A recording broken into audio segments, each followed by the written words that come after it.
Aujourd'hui, je vais vous raconter l'histoire d'une jeune femme très jolie, très intelligente et qui est à la tête de son propre commerce, une boutique de classe dans la ville de Vienne, en Autriche.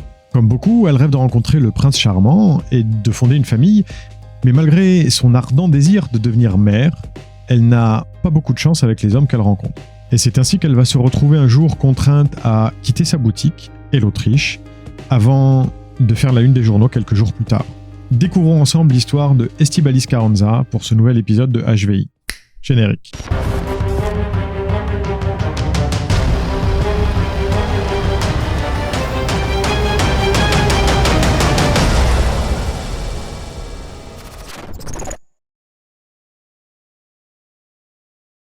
Estíbaliz Carranza, alias Esti, et on va l'appeler Esti pendant la vidéo parce que Estíbaliz Carranza, c'est pas très facile à prononcer. Esti, donc, est né le 6 septembre 1978 dans la ville de Mexico. Son père, journaliste politique plutôt renommé, écrit régulièrement des articles contre le régime en place, tant et si bien qu'un jour, l'armée débarque chez la famille pour, semblerait-il, les effrayer. Et ça marche puisque non seulement la petite Esti est traumatisée par ces hommes en uniforme qui débarquent subitement chez eux, mais en plus de ça, les parents estiment que c'est trop dangereux de rester et décident de s'exiler en Espagne. Et en Espagne, la vie de la petite Esti change du tout au tout puisque maintenant son père travaille à domicile et lui demande en permanence de se taire pour pouvoir se concentrer, mais également à l'école, les choses sont difficiles pour elle. Esti est une petite nouvelle, qui plus est une immigrée mexicaine, et elle peine à se faire des amis. Mais un jour, alors qu'elle est âgée d'une dizaine d'années, le monde d'Esti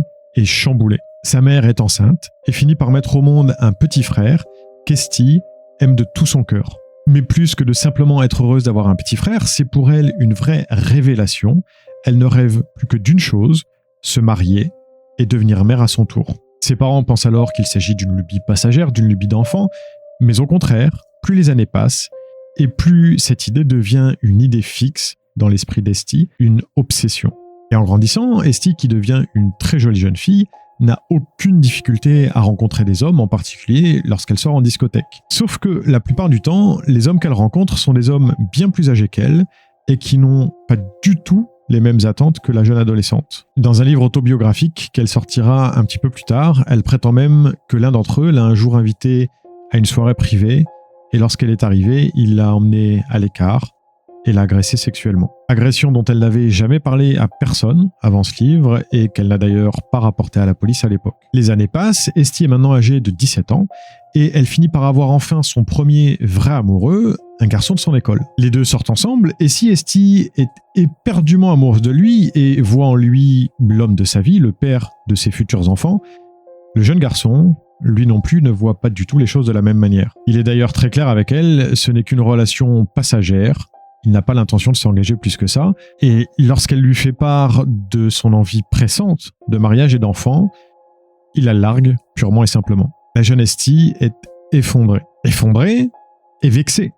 Tellement vexée d'ailleurs qu'elle se met à avoir des idées sombres. Et si elle le tuait, en coupant le flexible de frein de sa voiture par exemple, ou encore en trafiquant le chauffage dans son appartement. Bien évidemment, elle ne passe pas à l'acte, mais ses idées, d'une certaine manière, l'apaisent. Et malgré son chagrin d'amour, la jeune fille termine ses études avec brio, obtenant l'équivalent du baccalauréat avec mention. Ses parents, qui voient bien qu'elle était extrêmement affectée par la rupture, décident de l'aider à se changer les idées et organisent pour elle un voyage en Allemagne, chez des amis de la famille, plus précisément à Berlin. Esti, qui a appris l'allemand à l'école, va passer l'été chez eux en tant que fille au père. Mais une fois l'été terminé, Esti n'a pas du tout l'intention de rentrer en Espagne. Elle décide donc de se procurer un visa travail et de rester en Allemagne. Elle déménage dans les environs de Nuremberg, à 450 km à peu près au sud de Berlin, où elle finit par trouver un emploi dans une petite boutique de glace. Et une fois encore, elle redémarre tout à zéro, dans une ville où elle ne connaît personne. Mais si Esti n'est pas forcément une personne très sociale, à proprement parler, en dehors du travail, pendant le travail, en revanche, elle a grand plaisir à passer du temps à discuter avec les clients et avec les différents fournisseurs qui viennent dans la boutique. Et c'est ainsi qu'elle rencontre Holger Holt.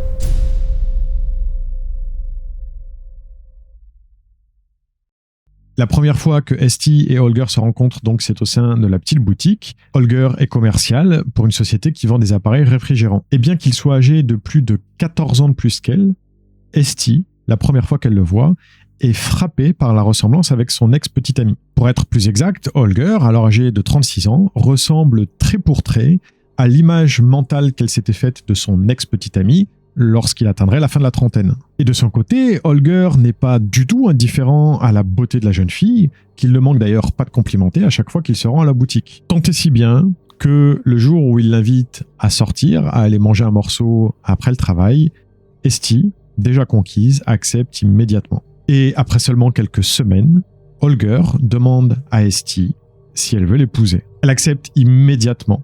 Enfin, ses rêves de fonder une famille et d'avoir des enfants vont pouvoir se réaliser. Sauf que les choses ne se passent pas du tout comme prévu. Holger, qui appartient alors au mouvement religieux Hare Krishna, considère que l'acte sexuel doit être utilisé uniquement pour la procréation. Et de son côté, il n'est pas encore prêt à avoir un enfant avec Esti. Selon la jeune fille, son comportement change du tout au tout après qu'il soit marié. Il la dénigre en permanence, critiquant son aspect physique et lui disant qu'à ses yeux, elle n'est pas attirante du tout, avant de finalement changer d'avis, lui faire ses excuses et lui dire qu'elle est magnifique. Le couple finit par quitter la banlieue de Nuremberg pour aller retourner s'installer à Berlin, d'où Holger est originaire, mais il n'y reste pas longtemps, car Holger perd son emploi, et c'est alors qu'il se souvient qu'Esti, à plusieurs reprises, lui a fait part de son envie d'aller visiter la magnifique ville de Vienne, en Autriche. Et si le couple reprenait tout à zéro, prenait un nouveau départ, en allant s'installer à Vienne. Ils pourraient même y ouvrir leur propre magasin de glace et démarrer enfin cette famille dont Esti rêve tant. D'abord un petit peu sur la réserve, le dernier argument fait mouche et Esti accepte, ravi que Holger accède enfin à son souhait le plus cher, celui d'avoir un enfant. Il déménage donc et s'installe dans un petit appartement à 300 mètres environ de la boutique qu'ils reprennent, Schleckeria Ice Café. La petite boutique, parfaitement située à un grand carrefour en plein cœur du quartier de Meidling, est extrêmement chaleureuse et accueillante avec ses couleurs pastel et ses très nombreux parfums de glace, raison pour laquelle, dès le début, la clientèle est présente et, sans pour autant être extraordinaire, les affaires marchent suffisamment bien pour faire vivre le couple. Maintenant, pour la jeune femme, il est temps de fonder une famille. Mais voilà, non seulement Holger délaisse complètement Esti, la laissant même s'occuper de la boutique quasiment toute seule, mais en plus de ça, il ne semble toujours pas avoir envie d'avoir cet enfant avec elle. Et Esti, même si elle fulmine intérieurement, ne laisse rien paraître. Le temps passe, les deux coexistent plus qu'ils ne forment un réel couple, à proprement parler. Et puis en 2007, Esti rencontre un nouvel homme, Manfred Hinterberger.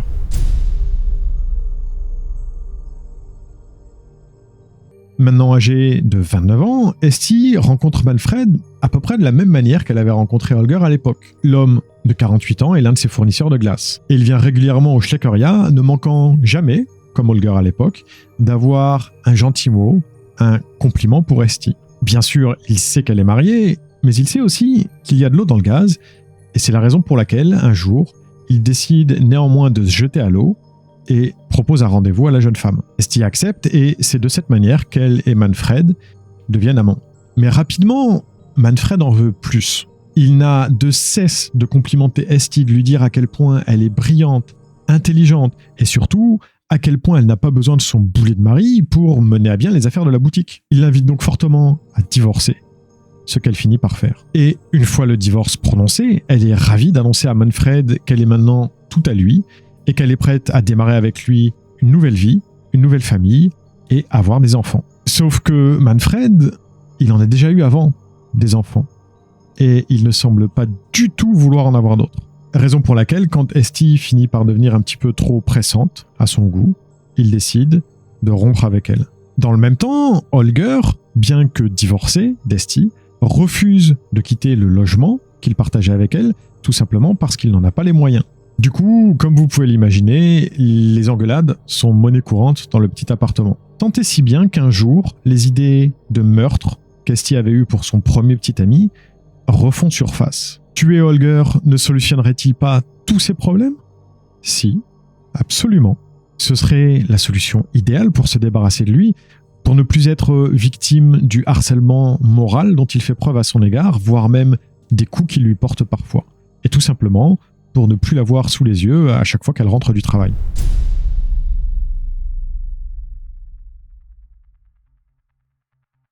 Hop, hop, hop, hop. Avant qu'on continue, est-ce que vous êtes déjà abonné? Si c'est pas le cas, je vous invite à le faire si vous voulez découvrir d'autres affaires criminelles et des histoires de disparitions mystérieuses.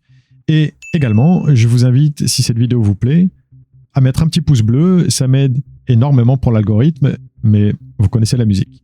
Sur ce, retour à la vidéo. Nous sommes le 27 avril 2008. Esty rentre d'une journée de travail à la boutique et trouve Holger, comme d'habitude, assis face à l'ordinateur. Pour la énième fois, elle lui demande de partir, de se trouver son propre appartement tout simplement.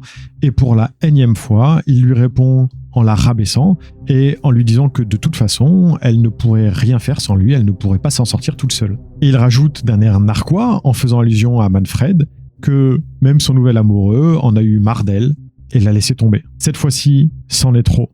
Esty aperçoit l'une des armes que Holger a commencé à collectionner un petit peu plus tôt dans l'année, un Beretta calibre 22. Elle s'en saisit, s'approche de Holger dans son dos, pour qui la conversation est terminée et qui s'est maintenant retourné face à l'écran de son ordinateur, et elle lui tire 2 balles dans l'arrière de la tête. Puis elle se rapproche et à bout portant, lui tire une 3e balle au niveau de la tempe. Holger s'écroule sur son bureau. Esty, calmement, repose le pistolet, prend son sac et quitte l'appartement pour aller rendre visite à son nouvel amoureux qu'elle a rencontré en ligne peu de temps après sa rupture avec Manfred. Elle y passe la nuit et le lendemain matin se rend à la boutique comme si de rien n'était. La journée terminée, elle sait qu'elle ne peut pas ignorer le corps de son mari pendant trop longtemps et elle décide donc de retourner à l'appartement pour s'en occuper. Elle asperge le corps d'essence et y met le feu, sauf que non seulement le corps ne brûle pas du tout de la manière qu'elle espérait, mais en plus de ça, une épaisse fumée commence à s'en dégager. Une fumée tellement épaisse d'ailleurs qu'un des voisins, inquiet, appelle les pompiers. Et alors que Esty ouvre la porte de son appartement pour ventiler un petit peu, faire courant d'air, elle tombe nez à nez avec un pompier en train de grimper les escaliers 4 à 4. Elle a à peine le temps de refermer la porte derrière elle et, en jouant de son charme, d'expliquer aux pompiers que c'est une fausse alerte, qu'elle était simplement en train de cuisiner et qu'elle a complètement foiré son repas. Puis en riant nerveusement, elle s'excuse et le pompier, convaincu, repart. Sous le coup de l'émotion, Esty prend une douche et part une nouvelle fois chez son amoureux pour y passer la nuit, laissant son ex-mari Holger mort, à moitié calciné, sur sa chaise de bureau. Mais lorsqu'elle revient, le lendemain matin, l'odeur commence à être extrêmement forte. À tel point d'ailleurs qu'un autre voisin vient toquer à sa porte et lui demande ce qu'il se passe, si tout va bien. Elle lui répond, encore une fois en riant nerveusement, qu'elle cuisine du poisson et que ça sent extrêmement fort. Le voisin, lui aussi, semble convaincu par les explications et repart. Mais Esty le sait, il lui faut maintenant trouver une solution pour se débarrasser du corps. Sauf que Holger était un homme assez imposant, il pesait près de 130 kilos. Elle ne peut donc tout simplement pas le traîner. Du coup, la seule solution pour elle semble être de le démembrer. Et pour ce faire, elle va acheter une tronçonneuse dans un magasin de bricolage du coin, ainsi qu'une grande bâche de plastique pour protéger le sol, et du ciment. Et une fois le corps découpé en plusieurs morceaux, elle place les différentes parties du corps dans des grands seaux ou des grands bacs en plastique, puis y coule le ciment. Elle attend que le ciment sèche et une fois sec, elle descend les seaux un à un dans la rue avant de finalement héler un taxi pour qu'il la dépose à la boutique à 300 mètres de là. Elle prétend au chauffeur qu'elle est en train de faire des travaux de rénovation. L'homme ne pose pas plus de questions que ça. Une fois à la boutique, elle descend immédiatement les seaux dans la cave et les positionne dans un grand congélateur qu'elle entoure de désodorisants. Et enfin, elle retourne à l'appartement pour le nettoyer. N'ayant pour ainsi dire pas vraiment d'amis proches ni de famille à Vienne, personne ne s'inquiète de la disparition de Holger. Et Esty reprend tranquillement sa petite vie en travaillant tous les jours à la boutique, à quelques mètres seulement du corps de son ex-mari, sans que personne ne se doute de quoi que ce soit. Environ 3 ans plus tard, Manfred refait son apparition dans la vie d'Esty et les deux commencent de nouveau à se fréquenter. Mais là encore, il ne semble pas vraiment vouloir s'engager et il lui propose d'ailleurs d'avoir une relation libre dans laquelle chacun peut, s'il le souhaite, aller voir ailleurs. Esty est furieuse. Elle, tout ce qu'elle veut, c'est fonder une famille. Et un jour, alors qu'elle fouille dans le téléphone de Manfred, elle y découvre des sextos, des messages de femmes qui lui envoient des photos d'elle nues. Elle pète un câble et elle se remet à avoir des idées noires, des envies de meurtre. Elle part travailler, mais elle ne peut s'empêcher pendant toute la journée de penser à la manière dont elle pourrait tuer Manfred et Là encore, ses pensées semblent l'apaiser. Elle retourne donc au magasin de bricolage, y achète une nouvelle tronçonneuse et du ciment, et il semblerait même qu'elle suive un atelier pour apprendre à faire du meilleur ciment, prouvant, contrairement à ce qu'elle a affirmé plus tard, qu'il y avait bel et bien préméditation, même si elle prétend n'avoir fait ses achats que pour se calmer et qu'elle n'avait alors pas du tout l'intention de tuer Manfred. Mais le fait est qu'un soir de fin novembre, en rentrant d'une soirée un petit peu arrosée, Esty met Manfred devant le fait accompli. Elle sait qu'il parle avec d'autres femmes en ligne.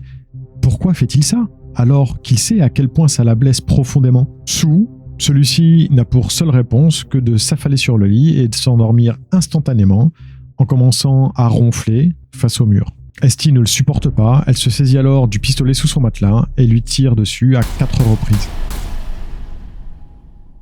Lorsque dans la matinée, elle croise un voisin dans la cage d'escalier qui lui demande de quoi il s'agit, se référant au bruit de la tronçonneuse, elle lui répond avec beaucoup d'aplomb qu'il s'agit d'une nouvelle machine à glace qu'elle vient de recevoir et qu'elle teste à la maison avant d'emmener à la boutique. Et exactement de la même manière que précédemment, elle place les différents membres de Manfred dans des seaux et des bacs en plastique, y fait couler du ciment, puis emmène les seaux à la boutique, dans le sous-sol, et les met dans le congélateur à côté des restes d'Holger. Sauf que cette fois-ci, Manfred étant originaire de Vienne, ses amis et sa famille commencent à se poser des questions, poussant Esty à leur dire qu'elle n'a aucune idée de l'endroit où il est allé, et jouant même la victime éplorée, disant que peut-être Manfred s'est échappé avec une autre femme parce qu'il ne l'aimait pas autant qu'elle l'aimait.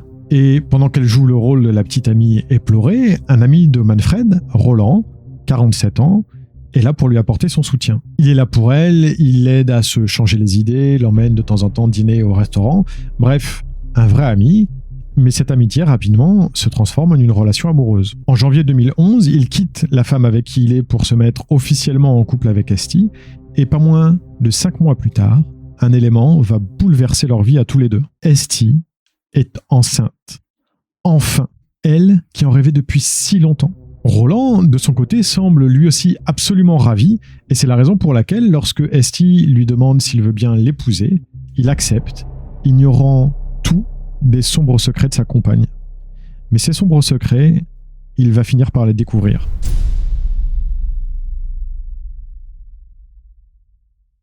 Nous sommes le matin du 6 juin 2011, il est 9h du matin. Esty se rend comme d'habitude à la boutique, mais lorsqu'elle y arrive, il y règne une certaine effervescence. Un homme, en combinaison, sort de la boutique d'un pas rapide, le visage fermé. Esty demande alors à des habitués qui se trouvent devant la boutique ce qu'il se passe, et ils lui répondent que le coiffeur d'à côté a eu des problèmes de canalisation. Pour accéder à la fameuse canalisation, le plombier a été contraint de forcer une porte qui était verrouillée, et il a trouvé derrière cette porte un congélateur. À l'intérieur de ce congélateur, il y avait des seaux remplis de ciment et, semblerait-il, lui dit le client en chuchotant, dans ces seaux, il y aurait trouvé des restes humains. C'est comme un coup de massue qui s'abat sur Esty. Elle s'excuse poliment et, alors que de très nombreuses voitures de police commencent à arriver sur place, elle s'éloigne. Il lui faut partir le plus vite possible et le plus loin possible surtout. Mais pour ça, elle a besoin d'argent. Elle se rend donc immédiatement à la banque qui est juste à côté, mais elle réalise rapidement que pour retirer une si grosse somme d'argent, elle a besoin de son livret de banque, et ce livret de banque se trouve à la boutique. L'endroit grouille maintenant de policiers et il est inconcevable pour elle d'y retourner, raison pour laquelle elle fait appel à sa femme de ménage, qui est pour elle la personne la plus proche qu'elle ait à Vienne, et elle lui demande si elle peut aller chercher ce livret de banque pour elle. La femme accepte et ramène rapidement à Esty son livret de banque, lui permettant de retirer l'ensemble de ses économies, soit environ 10 000 €. Il ne lui reste maintenant plus qu'à quitter le pays. Mais pour ce faire, elle a besoin de son passeport. Et ce passeport, il est chez elle. Là encore, elle ne peut pas prendre le risque de retourner chez elle, de peur de se faire arrêter par la police. Et c'est alors qu'elle voit un habitué de la boutique passer en voiture. Elle l'arrête et lui explique que la police est à sa recherche à cause de quelque chose que Manfred a fait. Elle lui demande alors s'il peut aller à sa place, rechercher son passeport à son appartement. L'homme accepte et revient quelques minutes plus tard avec le passeport d'Esty. Puis celle-ci lui demande s'il peut la déposer à l'aéroport, mais celui-ci, silencieusement, secoue la tête. Il lui appelle un taxi et lui souhaite bonne chance. Arrivé à l'aéroport de Vienne, Esti regarde le grand panneau d'affichage des départs à la recherche d'une destination vers laquelle elle pourrait fuir et son regard s'arrête sur Paris. Elle va donc au comptoir, achète un billet, mais une fois le billet acheté, elle commence à douter. Et si la police l'attendait à la porte d'embarquement? Elle décide alors de quitter l'aéroport et de partir en taxi. Pour la petite histoire, elle a eu un très bon instinct puisque, effectivement, la police l'attendait à la porte d'embarquement. Elle finit par trouver un taxi qui accepte de la conduire à Udine, une ville en Italie à environ 5 heures de route de là. Elle lui raconte qu'elle est danseuse et qu'elle doit se rendre à Udine en toute urgence pour une représentation de dernière minute qui n'était pas programmée. Mais juste après avoir passé la frontière, elle lui avoue qu'elle est en fait en cavale. Et l'homme qui a écouté les informations à la radio fait immédiatement le lien. Il lui dit donc qu'il ne va pas la déposer à Udine, mais qu'il va la déposer au prochain village, la petite ville de Cavazzo. Esti parvient néanmoins à convaincre l'homme de réserver pour elle une chambre d'hôtel à son nom, à lui. Elle passe donc la nuit dans cet hôtel à Cavazzo et le lendemain matin, elle réussit à trouver un autre client de l'hôtel qui se rend à Udine, à une 50aine de kilomètres de là, et qui accepte de la déposer. Elle veut se rendre à Udine car il s'agit d'une bien plus grande ville et elle pense que ce sera pour elle plus facile de passer inaperçue. D'ailleurs, à peine arrivée, elle se rend chez un coiffeur pour changer non seulement de coupe de cheveux mais également de couleur. Pendant ce temps, le chauffeur de taxi prévient la police et leur dit qu'il a déposé Esti dans la ville de Cavazzo et leur indique le nom de l'hôtel, mais lorsque les policiers arrivent, il est déjà trop tard. Esti est partie, elle est à Udine avec sa nouvelle apparence et fait la connaissance d'un musicien de rue du nom de Yvan. Elle lui raconte qu'elle fuit son mari violent et lui demande si elle peut passer quelques jours avec lui, ce qu'il accepte. Mais rapidement, il a un mauvais pressentiment, il la trouve louche, et lorsqu'il entend parler de l'affaire des restes humains retrouvés dans un congélateur dans la ville de Vienne et qu'il voit la description d'Esti, il fait immédiatement le lien. Il prévient donc immédiatement la police et dès le lendemain matin, à la première heure, la police fait irruption chez lui et interpelle Esti. Nous sommes le 10 juin 2011.